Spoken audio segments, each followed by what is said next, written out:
Hola, les doy la bienvenida a esta primera clase de la temática de función renal, donde hablaremos principalmente de marcadores renales endógenos, principalmente moléculas que nos ayudan a la evaluación de la función renal, también de otros sistemas, pero principalmente de la función renal. Comenzando con quizás el que es la molécula, el marcador más utilizado hoy en día por los laboratorios clínicos, que es la creatinina. La creatinina es una molécula de 113 Daltons que deriva del metabolismo de la creatina, ¿ya? Que a su vez deriva de la fosfocreatina, que es una molécula de alta energía principalmente alojada en el músculo esquelético. La oxidación de tanto creatinina como fosfocreatina de forma espontánea va a generar la creatina, ¿sí? Principalmente va a ser la creatinina, aunque en menor medida también la fosfocreatina. Esto se produce en una tasa de aproximadamente al 1 al 2% de la creatina al día. ¿Qué quiere decir esto? Que al 1 al 2% de la creatina diariamente se va a transformar en creatinina de forma estable, o sea, tiene una producción estable. Esta va a ser liberada a la circulación también en una tasa que va a ser estable, o sea, relativamente constante, generando también que la concentración plasmática sea también bastante estable, bastante fija. La creatinina filtra libremente por el glomérulo, ¿sí? No se reabsorbe, pero sí hay una pequeña cantidad que se secreta por los túbulos renales. Si bien esta cantidad es pequeña, puede ser bastante impactante en la evaluación posterior de la evaluación de la función renal, perdón. Puede ser hasta un 15% de secreción tubular. Algunos autores hablan de un 10%, de un 5%, pero en estados de enfermedad avanzada puede llegar hasta el 15%. Los principales aumentos van a estar dados por la sepsis, los traumatismos y las cirugías, estas dos últimas principalmente por el recambio de células musculares que existen tras las lesiones, ya sean accidentales o infligidas durante la cirugía, y las principales disminuciones están dadas en la atrofia muscular, la enfermedad hepática, el hipotiroidismo, los tratamientos con corticoides y el síndrome de Cushing. Vamos a ampliar posteriormente más sobre la función que tiene la creatinina cuando lo veamos en el contexto de la evaluación de la función renal por el laboratorio. La urea, por su parte, es el mayor producto nitrogenado no proteico. ¿Qué quiere decir esto? En circulación, el mayor aporte de nitrógeno lo dan las proteínas, ¿sí? El nitrógeno que se genera al degradarse las proteínas genera justamente en mayor parte la urea. O sea, la urea deriva del catabolismo de las proteínas. ¿Qué sucede con este nitrógeno? Este nitrógeno puede ser potencialmente tóxico en el organismo si no es manejado y eliminado de forma adecuada, ¿sí? Por lo tanto, si no se maneja, se puede transformar a amoníaco, la cual es una sustancia altamente alcalinizante y bastante tóxica que puede finalmente generar un desequilibrio en la homeostasis del organismo. Es filtrado libremente por el glomérulo. ¿Qué quiere decir esto? Que toda la urea que se genere finalmente va a pasar al glomérulo, ¿sí? Más del 90% se va a excretar por vía renal, pero aproximadamente un 10% también va a perderse por el sistema gastrointestinal y por la piel. No es secretado ni reabsorbido por los túbulos renales, pero sí hasta un 70% puede salir de los túbulos por difusión pasiva, volviendo al plasma. ¿Qué quiere decir esto? Que entre un 30 y un 60% finalmente de la urea total va a ser lo que va a salir solamente a la orina. El resto va a volver a la circulación. En la enfermedad renal, esta se asocia con un incremento de la urea en la sangre, estado que se denomina azotemia o azoemia, que no es nada más que el aumento de la concentración de urea en la circulación. La retrodifusión de urea depende sobre todo del flujo de la orina, ¿ya? Con estados de alto flujo, como por ejemplo el embarazo, la retrodifusión que existe en el intersticio va a ser menor. Y obviamente en estados de bajo flujo va a ser mayor. ¿Ya? Por lo tanto, es dependiente de ese flujo. ¿Cuál es el problema de esto? Que el aclaramiento de urea, que vamos a ver después el concepto de aclaramiento, generalmente tiende a subestimar la velocidad de la filtración glomerular, la cual es una de las mejores medidas de la función renal. Esto es un problema porque para poder determinar con precisión los diferentes estados de la enfermedad renal, es necesario estimar la velocidad de la filtración glomerular de una forma lo más precisa, lo más exacta posible. También en la enfermedad renal terminal, la diuresis osmótica en las nefronas funcionales restantes va a limitar la retrodifusión de urea, de modo que el aclaramiento de urea se aproxima al gold standard, que es el aclaramiento de inulina. Pero esto ya es en una etapa terminal. Por lo tanto, nos sirve poco para establecer diagnóstico. Y de hecho, el clearance de urea en algún momento se utilizó, pero hoy en día está prácticamente en desuso. Ahora, la urea tiene una utilidad limitada como marcador de la función renal, ya que sus niveles varían por varias causas que no son renales. O sea, hay variaciones por causas extrarrenales. Por ejemplo, hay disminuciones de la urea por dieta baja en proteínas, desnutrición, insuficiencia hepática grave, como por ejemplo la cirrosis, cuando también se generan estos shunts portosistémicos. ¿Se acuerdan? Estas venas que tratan de disminuir la presión portal, además de las sobrecargas de volumen. También hay aumentos de la urea por dietas altas en proteínas y por hiperalimentación, por aumento del catabolismo, deshidratación y especialmente, que esta es una condición clínica bastante importante también, por reabsorción de proteínas de la sangre después de una hemorragia intestinal. Además, por tratamiento con cortisol o esteroides o por disminución de la perfusión renal por insuficiencia hepática, o sea, por menor flujo finalmente renal. Esto genera que todas estas condiciones finalmente cursan sin una elevación en la creatinina sérica, ¿ya? Cuando tenemos condiciones postrenales obstructivas, tales como cánceres, neoplasias o nefrolitiasis o inflamaciones, por ejemplo, de la próstata, vamos a tener aumentos tanto en la creatinina, como en la urea, siendo mayores los aumentos en la urea, ¿ya? Por lo tanto, la urea en orina es poco usada y nos sirve para dar un índice, sí nos podría servir para dar un índice bruto del balance global de nitrógeno, sobre todo cuando existe nutrición parenteral, ¿ya? En el caso de la nutrición parenteral, la excreción diaria no debería superar los 20 gramos por día. El clearance de urea, como veíamos, es un indicador pobre de la velocidad de filtración glomerular. Y la medición de urea en los fluidos de diálisis, esta sí es bastante utilizada incluso el día de hoy. Se usa para la evaluación de la adecuación de la terapia de reemplazo renal. Acuérdense que la diálisis también es una terapia de reemplazo, ¿ya? O sea, es un riñón artificial finalmente. No pensemos solamente en el trasplante renal. Y bueno, si bien es cierto que esto ocurre, ya también se ha cambiado un poco la tendencia a usar creatinina medida en este líquido de diálisis. O sea, se hace una medición incluso a veces ni siquiera del líquido, se hace de forma sérica. Ya se toma un suero antes de la diálisis, se mide la concentración de creatinina y se hace una medición después de la diálisis, donde obviamente debería descender.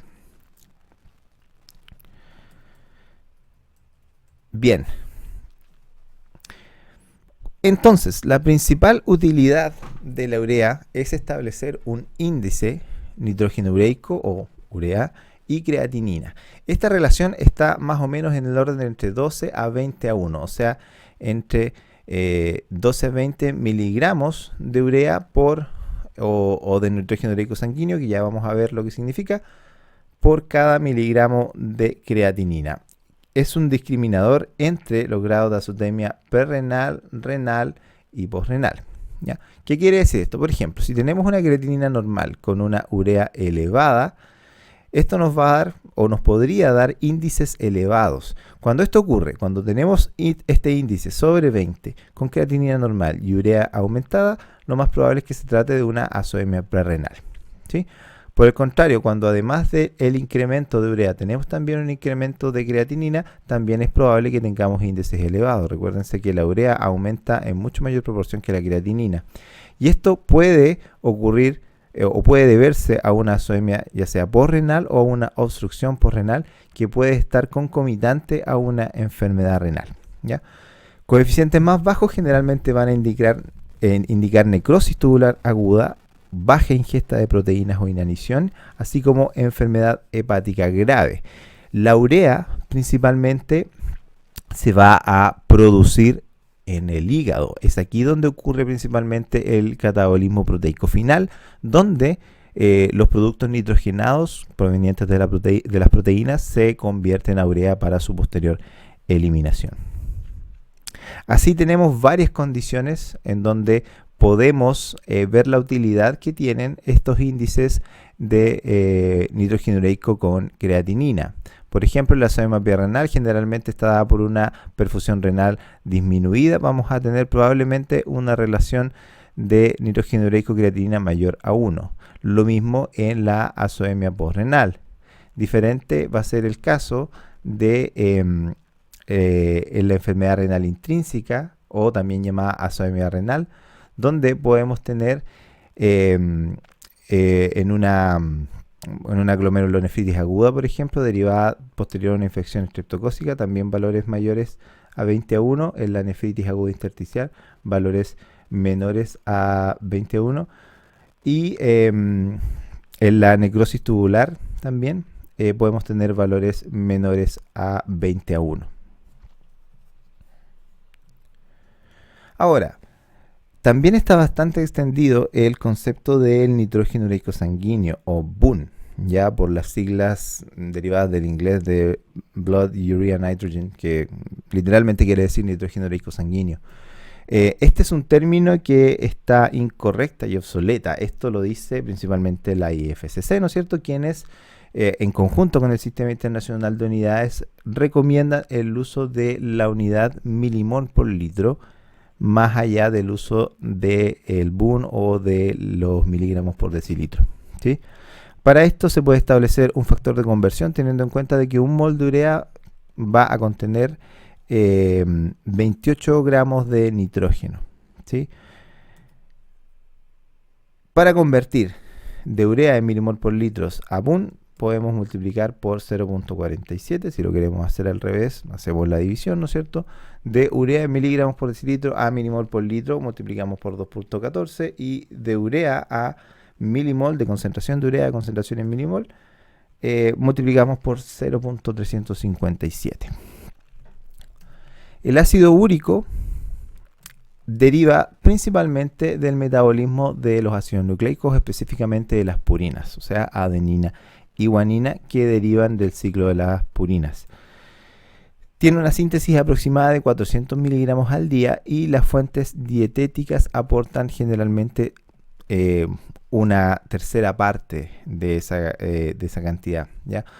¿Qué quiere decir eso? Que en total vamos a tener una reserva aproximada de 700 miligramos al día circulando, ¿sí? El ácido úrico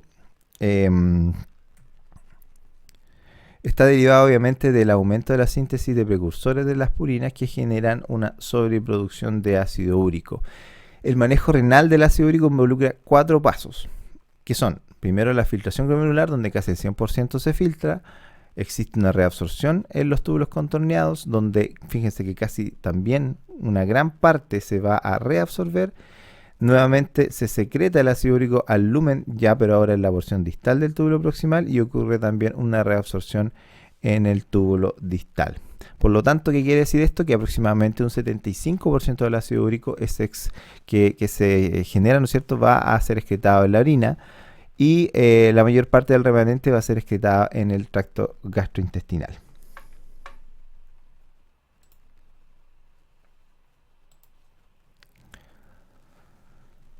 La significancia clínica en un aumento del ácido úrico o en la hiperuricemia está dada principalmente cuando ocurren concentraciones séricas por sobre los 7 miligramos por decilitro en los hombres o por sobre los 6 miligramos por decilitro en las mujeres. Las principales causas de hiperuricemia van a ser primarias o secundarias, ¿sí? En las primarias, lo principales son las idiopáticas, las causas idiopáticas y algunos errores innatos del metabolismo, donde el más común es el síndrome de Lesch-Nyhan. En el caso de la formación secundaria, que va a ser obviamente secundaria a algún otro defecto o alguna otra acción.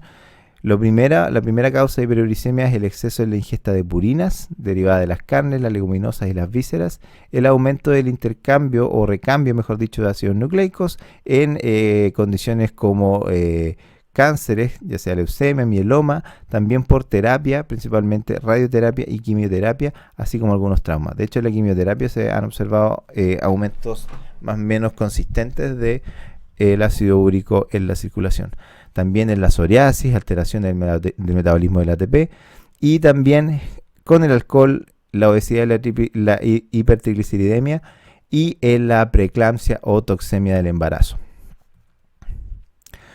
También puede estar dada esta hiperuricemia por una disminución de la excreción. O sea, ¿qué quiere decir esto? Que se está formando de forma normal, pero al excretarse una menor cantidad, mayor cantidad de ácido úrico queda retenida en la circulación. Existen también causas primarias que son idiopáticas, o sea, su mecanismo es poco claro cómo ocurren.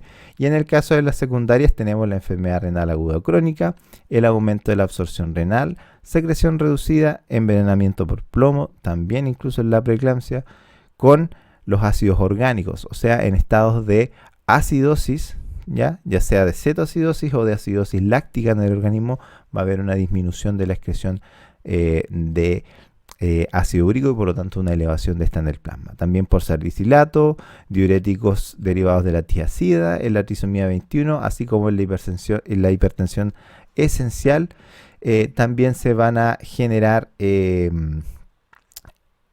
una excreción disminuida de ácido úrico. La principal utilidad del ácido úrico está en la evaluación de la gota, así como también en el monitoreo de la toxemia del embarazo o preeclampsia.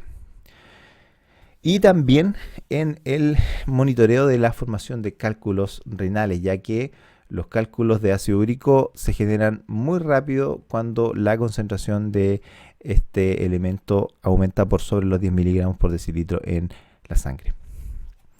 Aquí les dejo algunas de las otras causas también que pueden existir. Si se fijan, son varias causas que pueden generar hiperuricemia, ya sea primaria o secundaria. Hablando de las principales acciones o la principal significancia clínica que tiene el ácido úrico, tenemos la evaluación de la gota, ¿ya? Que va a ser el resultado de una hiperuricemia primaria o secundaria, por ejemplo, derivada de algún tratamiento que puede dar lugar a esta condición.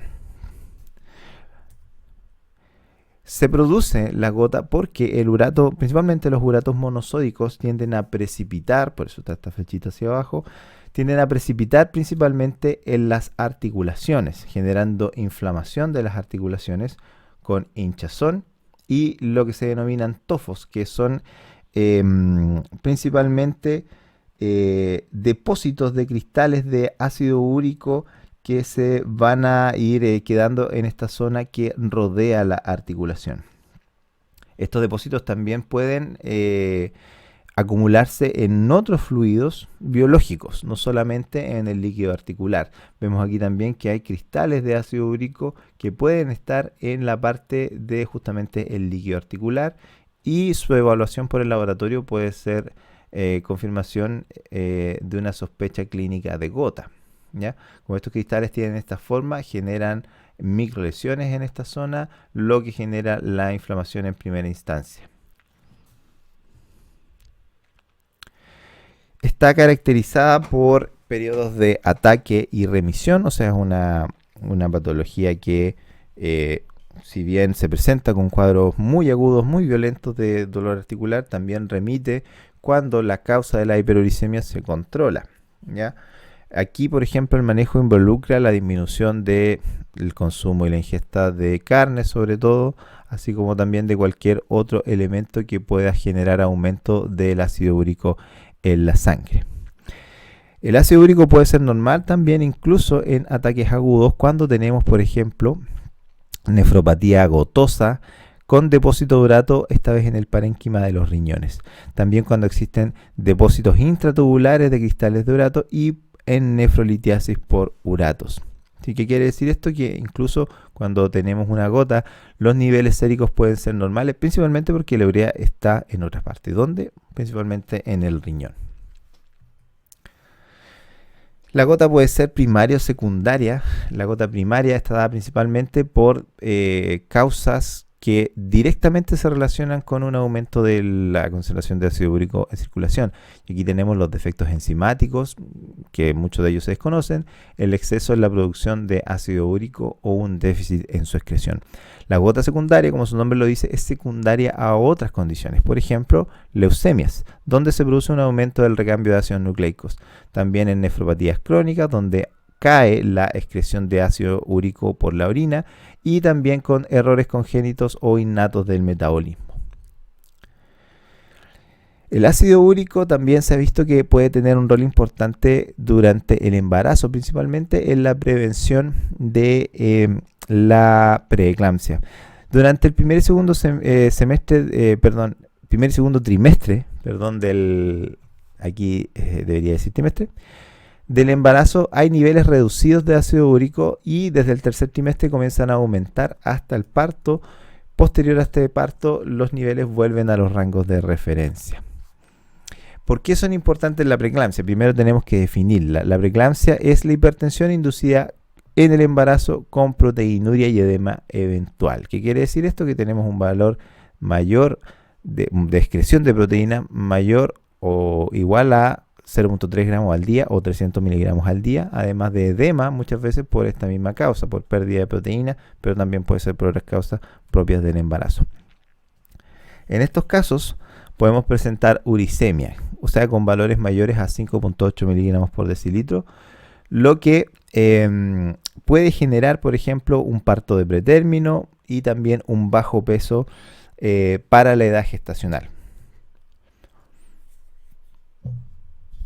Así, se han hecho algunos estudios donde se ha visto que la elevación del ácido úrico y las purinas en el primer trimestre podría ser una herramienta pronóstica sencilla de poder implementar en el laboratorio o dentro de lo que es el perfil de control que tienen las embarazadas durante el primer trimestre. ¿Para qué? Para generar finalmente perfiles de grupos de riesgo de personas que puedan sufrir preeclampsia. Que se sabe que finalmente en las personas que sufren preeclampsia los niveles de ácido úrico son mayores. Por lo tanto, si previo incluso al establecimiento de esta hipertensión se podría detectar niveles aumentados de ácido úrico en la embarazada, podría prevenirse o anticiparse las consecuencias de esta elevación súbita de la presión arterial. Sin embargo, la fisiopatología es poco clara todavía y por lo tanto no se ha establecido con un nivel de evidencia suficiente para establecerlo como una herramienta pronóstica importante en este caso. Finalmente, la cistatina C, que es una proteína de 12.8 kilodalton sintetizada por todas las células nucleadas y cuya función principal es ser un inhibidor de la cisteína proteasa. Hay varios factores que pueden afectar su producción. Aquellos que la van a aumentar pueden ser, por ejemplo, dependientes de la concentración de hormonas tiroideas. Se ha visto que cuando aumenta la hormonas tiroideas también aumenta la producción de cistatina C. También en obesidad, diabetes, tabaquismo, con la proteína C reactiva y con recuento de glóbulos blancos elevados, se puede observar que hay una mayor producción de cistatina C. Por el contrario, se ha visto que la albúmina sérica se relaciona inversamente con la concentración de cistatina C. ¿Qué es lo importante de la cistatina C y que lo diferencia un poco? Vamos a ver que la principal utilidad que tiene la cistatina C también va a ser la valoración renal en conjunto o por separado con la creatinina. Pero como vimos, la creatinina tiende a ser afectada por la cantidad de masa muscular que cada persona tiene. Como deriva del metabolismo del músculo, si una persona tiene más músculo, probablemente va a tener más creatinina circulante también. En este caso, en el caso de la cistatina, la masa muscular no tiene un efecto importante sobre su concentración, por lo tanto podría incluso ser un marcador superior a la cistatina C, a la creatinina, pero tiene algunas limitaciones, ¿sí? Es eliminado de la circulación por los riñones sin rutas extrarrenales de eliminación conocida. ¿Qué quiere decir esto? Que todo lo que se sabe que se elimina de cistatina C es por vía renal, ¿sí? Aunque es reabsorbida completamente por los túbulos y descompuesta en estos mismos, generando concentraciones muy bajas en la orina. En el daño tubular renal, las concentraciones de cisteína C aumentan en la orina y por eso podría ser también un marcador importante de la función renal. Es afectado por varias condiciones, como por ejemplo la edad, el sexo, el embarazo, el peso y la altura. Existen algunas aproximaciones matemáticas, algunas ecuaciones para evaluar la función renal, que vamos a ver esto más en detalle también en el próximo video, para evaluar la velocidad de filtración glomerular. En este caso, la concentración sérica de cisteína C es uno de los factores en esas ecuaciones, pero también la edad y el sexo están implícitas, o el efecto de estos dos factores está implícito en las ecuaciones que utilizan cisteína C para intentar evaluar la función glomerular. La mayoría de los métodos que se utilizan en el laboratorio para medir cisteína C son basados en inmunoensayos. Cuando recién se comenzó a implementar cisteína C, eran por inmunoensayo simple, ¿no es cierto? Muchas veces inmunoensayo con acoplación enzimática, pero hoy en día lo más utilizado por la rapidez que tienen son los inmunoensayos, ya sean turbidimétricos o nefelométricos mejorados con partículas. Esto ha demostrado tener coeficientes de variación bastante aceptable, de hasta el 6%, con una variación interindividual que es conocida también, que es del 5%. ¿Cuál es la gracia de esto? Que con esto se puede evaluar o realizar modelos específicos para cisteína C para poder ajustar a cada individuo más o menos cuál va a ser la concentración de cisteína C que está circulando en un determinado momento y cuánto va a ser lo que se va a eliminar a través de la orina. Por lo tanto, la cisteína C todavía aparece como un marcador que, si bien no está extendido, podría tener algunas ventajas por sobre el uso de la creatinina. ¿Por qué la creatinina se sigue usando tanto hoy en día? Principalmente porque su determinación es muy sencilla y muy barata. ¿Ya? En este caso, como involucra el uso de anticuerpos, como sabemos, cualquier uso de anticuerpos, si bien su precio, su costo para el laboratorio se ha reducido bastante en el último tiempo, aún así sigue siendo mucho más elevado que las técnicas, ya sean colorimétricas o enzimáticas, que se utilizan para creatinina. Ya vamos a ver en los próximos videos sí que la creatinina tiene algunas limitaciones y que hay organismos internacionales que han establecido algunas recomendaciones para su uso, para el uso de ella en lo que es la evaluación de la función renal.